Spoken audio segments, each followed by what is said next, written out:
अब्दुल रहीम rather साहब। Thank you sir.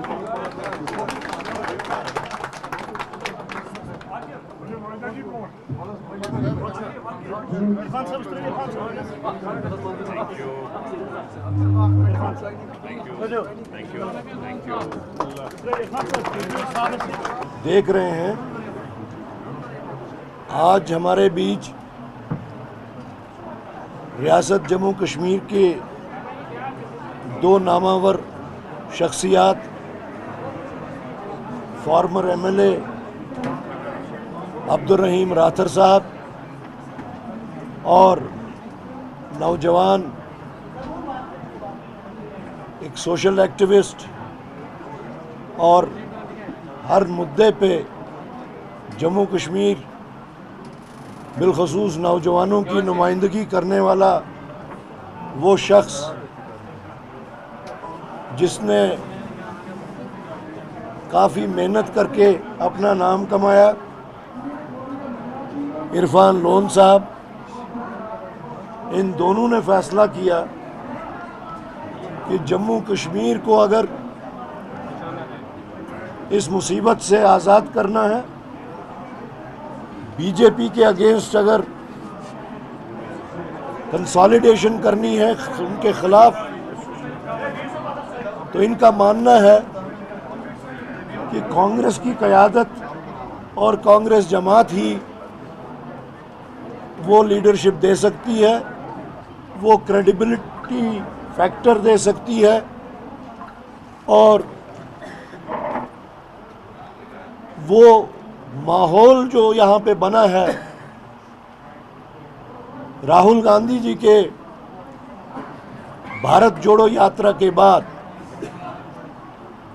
आज आप देख रहे हैं हर साइड से लोग कांग्रेस पार्टी ज्वाइन करना तो चाहते हैं, लेकिन हमारी भी मुश्किलात ये हैं कि हमारा जो अलायंस नेशनल कॉन्फ्रेंस के साथ हुआ है, सीटों का जो बंटवारा हुआ है, उसके तहत शायद हम उन लोगों को जो ज्वाइन करना चाहते हैं उनको एकोमोडेट ना कर सके। लेकिन इस ज़िम्न में मैं अब्दुल रहीम राथर साहब को मुबारकबाद देता हूं कि इन्होंने अनकंडीशनली, आज नहीं बल्कि काफ़ी देर पहले ये कहा था कि मैं कांग्रेस पार्टी ज्वाइन करना चाहता हूं फॉर आइडियोलॉजिकल कंपैटिबिलिटी, और इन्होंने कहा कि मुझे मैंडेट के वास्ते कंसिडर ना किया जाए, उसके बगैर भी मैं कांग्रेस पार्टी की क़यादत और कांग्रेस पार्टी की एजेंडा की पैरवी करना चाहूँगा। तो इस मौके पर मैं इन दोनों मेरे साथी रह चुके हैं। रहीम राथर साहब तो मेरे कुलीग भी रह चुके हैं। इरफान लोन मेरे बेटे जैसा है, बेटा ही है। इनके वालिद के साथ मेरे ताल्लुकात थे, वो उनको शहीद किया गया और तब से ये तकरीबन आज 20-25 साल से ज़्यादा हो गए जब से ये मेरे राब्ते में आए हैं, और बहुत ही मेहनती लड़का है। तो मुझे उम्मीद है कि इन लोगों के कांग्रेस में ज्वाइन करने से जो कांग्रेस की फ़िलॉसफी है, जो कांग्रेस की आइडियोलॉजी है, जो राहुल गांधी का मिशन है, वो इनके ज़रिए दूर दराज इलाकों तक पहुँचेगा, घर घर पहुँचेगा और ज़्यादा से ज़्यादा पजीराई होएगी कांग्रेस के उस मंशूर की, उस आइडियोलॉजी की, उस फिलॉसफी की जिसके वास्ते आज लोग हर तरफ से कांग्रेस पार्टी में शामिल होना चाहते हैं। That's all.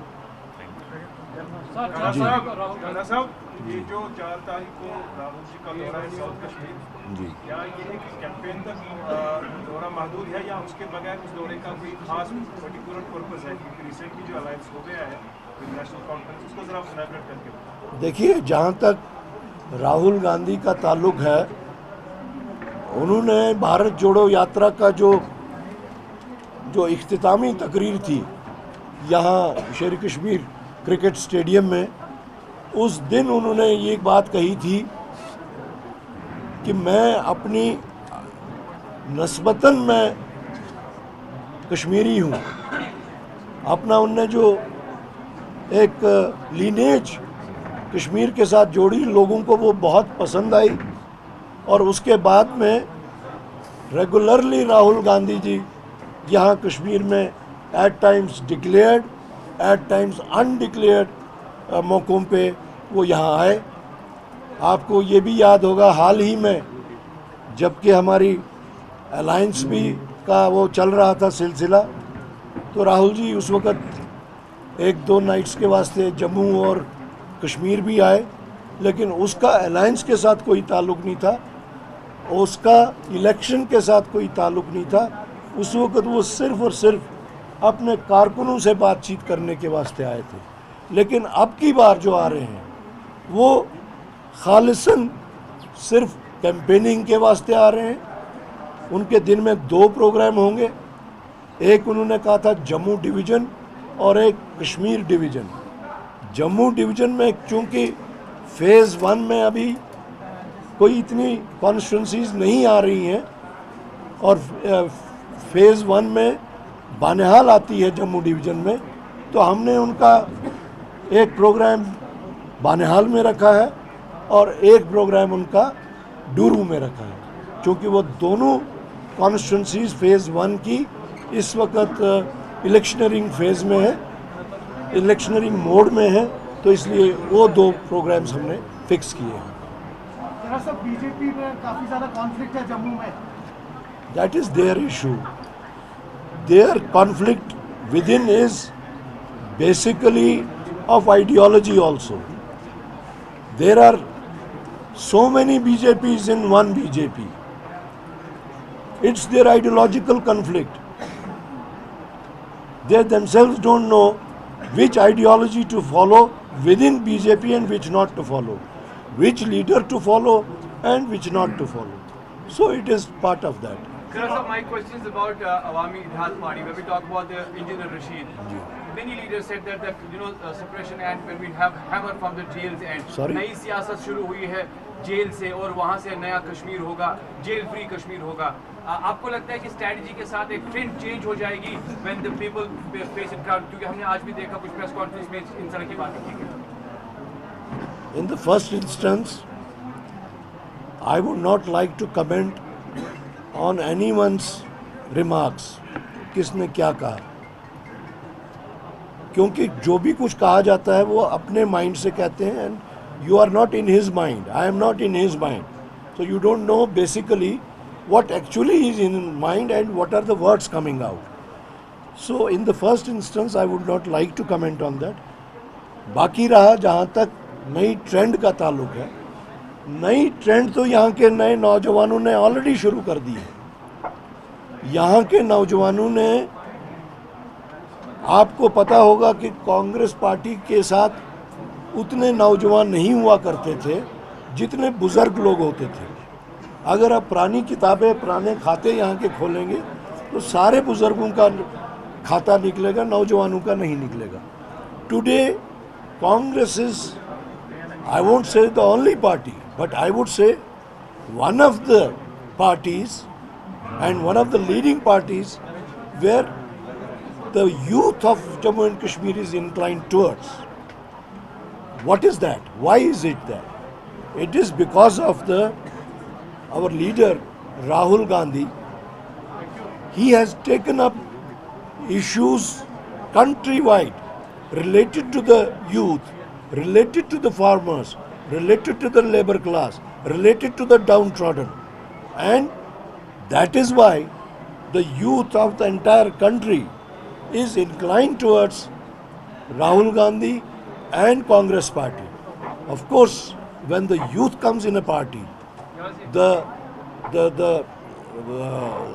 ideology of the party gets to the deepest corners of the state. Do you So believe that there will be no chaos and no dilemma in future? Like what? Like people have different sense of thoughts. You believe that people are coming approachable, different strategies. Now, idealistic mindset. Every party has some strategy and some ideology. But you have to see who has the stable ideology. There are many ideologies who is introduced to create confusion. Okay? You have to find out whose strategy is stable strategy. I won't say it is So unstable. here will be totally new. What you personally believe? Well, let the elections pick up. We will come to see many new things. Sir article 370 जब खत्म हुआ उसके बाद जम्मू कश्मीर में एक नई तंजीम बनी और आपकी पार्टी के कई लीडरान उस पार्टी में उस वक्त गए। आपको लग रहा है कि जैसे 5 अगस्त से पहले कांग्रेस पार्टी मजबूत थी, आपको लग रहा है कि वैसे ही आप जो है कांग्रेस पार्टी फिर से रिवाइज हो रही है, फिर से मजबूत बनती जा रही है? आप उधर ही उतनी ही मजबूती तक क्यों अटक गए? मैं तो कहता हूँ उससे भी ज़्यादा आगे मजबूत हो रही है। हमारे कुछ अलायंस के कंपल्शंस थे। अगर अलायंस नहीं होता, अलायंस जो हुआ it was the national move, the national compulsion जिसके तहत अलायंस हुआ। अगर वो अलायंस के वो पैरामीटर्स अगर नहीं फॉलो किए जाते तो Congress party was ready to contest in all the 90 seats of the state. So हमने ये अलायंस जो है ये स्टेबिलिटी के लिए किया है। जो अलायंस के प्रिंसिपल्स हैं उनको एडहेयर करते हुए किया है और for the betterment of the people of Jammu and Kashmir उस वास्ते किया है। Sorry,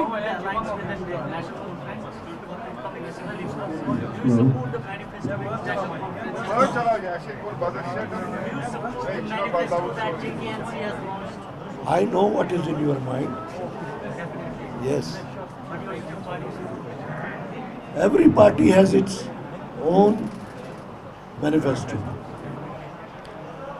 And no party can overrule the other party's manifesto. Or no party can ask us to change the manifesto to get into an alliance. So every party will follow its manifesto. We may or we may not endorse any particular point, but it is the other party's manifesto which they will follow. It is our manifesto which we will follow. But at the time of making government, we will definitely have a common minimum program to which the partners of the governance shall have to follow. Khara Sahab, do you think before elections the government should shift the ban on Jamaat-e-Islami and rest of the state because both PDP and National Conference are supporting the Jamaat-e-Islami? See, it is not Jamaat-e-Islami or any other particular section. Our belief is that if it is a democratic country, if it is a free society, then why ban? Politics is battle of ideas. You cannot lock those ideas. You may ban a particular name, but you cannot lock those ideas. So this is a futile thing. This is unnecessary thing by banning these associations, societies and other things. If it is a democratic society, if it is a democratic society, country, then it should look also a democratic country.